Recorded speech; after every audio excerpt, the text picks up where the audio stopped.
Araw kay Ma'am Cheryl. Ma'am Cheryl, ito po yung full setup ng ating sewing machine. Ito po yung ating foot pedal. Okay?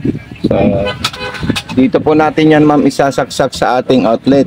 At yung transformer, doon po sa regular outlet natin, ma'am. Ayan, isasaksak natin dito. At kung ayaw nyo po na may ilaw, pwede nyo po ito stop po, ma'am. Ayan. Okay, so unang-unang gagawin natin, naka full setup na po yung wiring diagram natin sa ating unit. At ito na po yung napakaraming previous nyo po. Ayan. Unang-una, mayroon po tayong lagayan ng sinulid dito sa likod. At ito po siya, Ma'am Cheryl. Ito. Ayan. Ito po yung lagayan niya dito sa likod. So, pag isisip namin po yan, ma'am, tatanggalin po namin yan kasi po baka maputol. Okay, so tuturuan na lang kita kung paano may lalagay. Mag-inform po kayo sa ating Facebook page. Ayan. So, step 1, ito po siya, Ma'am Cheryl. Ayan, papasok ko na po siya dito. Then, sumunod naman po, pupunta po tayo dito, ma'am. Ayan. Okay, so i-close ko lang po siya, ma'am, para makita niyo po siya ng maayos at properly na paglalagay ng sinulid. Ayan. So, ilalagay natin ng ganyan. Okay, tapos dito, gaganito natin siya, pataas, at isasabit natin sa spring. Pag naisabit natin sa spring, idadaan natin dito.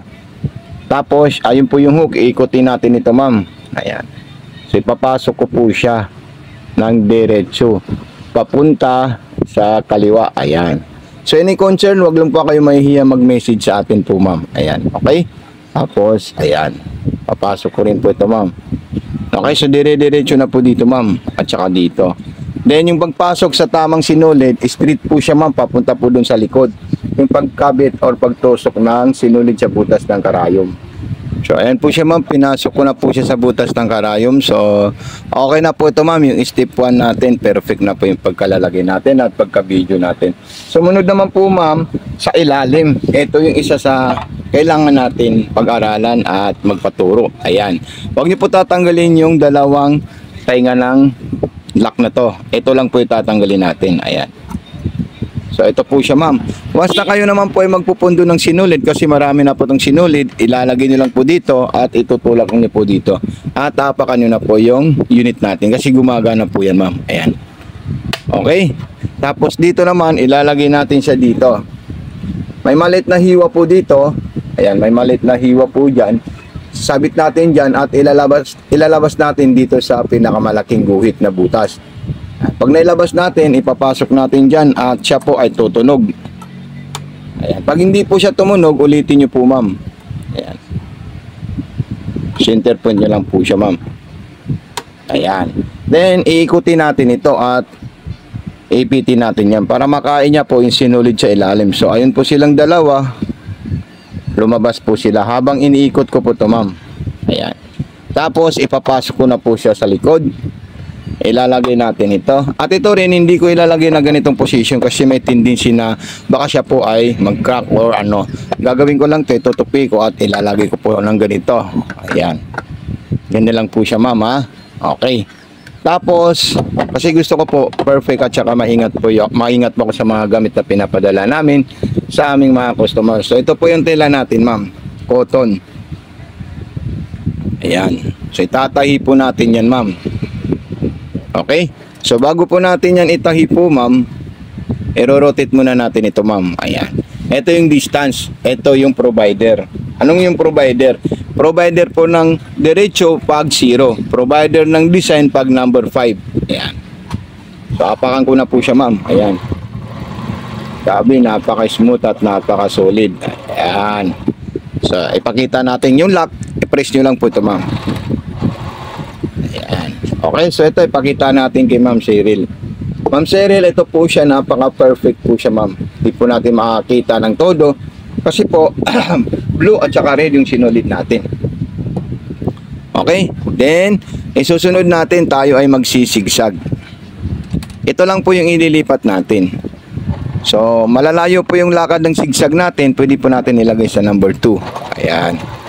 Then kung gusto niyo pong maliliit na sigsag po, ma'am, depende na po sa iyo dito, yung wider. Wider kasi yung 1, 2, 3, 4, 5. Kumbaga, yun yung lapad ng sigsag na gusto niyo po siyang gawin.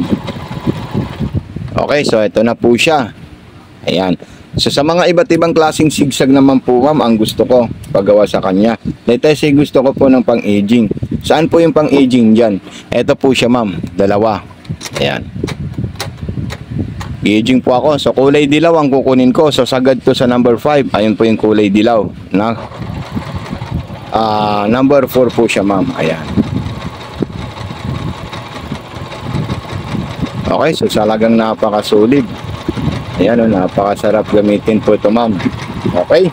Then sumunod naman po dyan ma'am, kung gusto nating another design, so mayroon pa po ito ma'am. Halimbawa, kasi tapos na natin yung kulay dilaw, dilaw to dilaw. Yung white naman po na parang pamborda. Ayan. Ayan po siya. So number 5 din dito, dito number 1. Para mabuo niya po yung design na ipapagawa natin sa kanya. Ayan. So kung mayroon po kayong mga concern po ma'am, huwag po kayong maghihiya ma'am sa akin mag-message. Okay? Kasi nandito naman po ako palagi para suportahan po yung lahat ng customer ko na nakabili sa akin. Ayaw ko po sila iwanan. Kasi gusto ko po yung solid talaga, yung pagka-entertain pa, tsaka pagbili sa akin ng aking mga customer. Ayan. So solid na solid po yan ma'am. So ngayon, ang gusto na ma'am natin gawin is yung pang button holder. So red to red naman po tayo ma'am. Ayan. Okay, so pwede po kayo magsimula dito sa bandang kanan at saka naka-read na po yun, number 5 po dito. Ayan. Tapos maglalak po tayo sa gitna. Ayan. Tapos ilalagay naman natin siya sa reverse. Ayan. Tapos ilalak natin siya ulit. Ayan. So solid na solid po siya ma'am. So okay. So maraming salamat po sa iyo ma'am. God bless and more power po. Peace out po ma'am Sherlyn. Mabuhay po kayo ma'am.